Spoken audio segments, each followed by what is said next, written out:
पाचक, पोट बिघडले असेल तर अतिशय गुणकारी असं हे औषध. ऐन वेळेला अगदी फ्रेश हे औषध तयार करायचं आणि 1 चमचाभर गरम पाण्यातून घेतलं तर पोट, ॲसिडिटी, गॅसेस वगैरे झाले असतील तर एकदम लगेचच आराम मिळतो. काय करायचं, लिंबाचा रस काढायचा. नंतर एका सुती कपड्यातून आलं किसून त्याचाही रस ह्या लिंबाच्या रसामध्ये घालून घ्यायचा आणि एकत्र करायचं. मग त्यानंतर थोडंसं सेंधा मीठ आणि थोडंसं हिंग घालून हे मिक्स करून घ्यायचं.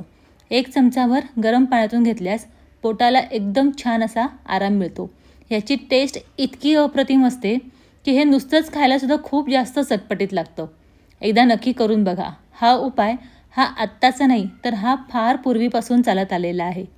तुम्हालाही प्रचंड आवडेल. लहान मुलांपासून मोठ्यांपर्यंत सर्वांनाच गुणकारी असे हे औषध आहे.